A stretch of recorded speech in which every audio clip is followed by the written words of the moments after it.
ഇനി ഇത് അടച്ച് വെക്കാതെ തുറന്ന് വെച്ചിട്ട് വേണം ചെയ്യാൻ വേണ്ടിയിട്ട്. ഇനി ഇത് നമ്മൾ തുറന്ന് വെച്ചിട്ട് ഇതേപോലെ ഒന്ന് മിക്സ് ചെയ്തുകൊണ്ടിരിക്കുക. അപ്പോൾ ഈ ഒരു ടൈമിൽ വേണമെങ്കിൽ നിങ്ങൾക്ക് സെർവ് ചെയ്യാം. അതെല്ലാം ഒന്നും കൂടെ ഡ്രൈ ആക്കണമെങ്കിൽ അങ്ങനെ ചെയ്യാം കേട്ടോ.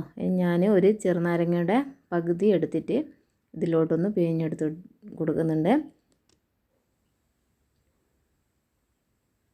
അപ്പോൾ ഈ ഒരു ഡിഷ് നിങ്ങൾക്ക് അപ്പത്തിൻ്റെ കൂടെ, ചപ്പാത്തിൻ്റെ കൂടെ, അതേപോലെ പൂരി, നെയ്ച്ചോറ് ഇതിൻ്റെ കൂടെയും നല്ല ബെസ്റ്റ് കോമ്പിനേഷനാണ്. നല്ല ടേസ്റ്റാണ്. അപ്പോൾ എന്തായാലും ഇതൊന്ന് ട്രൈ ചെയ്ത് നോക്കുക കേട്ടോ.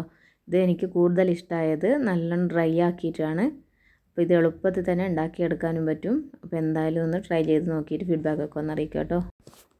ഇഷ്ടമായിട്ടുണ്ടെങ്കിൽ ലൈക്ക് ചെയ്യാനും അതേപോലെ ഷെയർ ചെയ്യാനും മറക്കരുത്.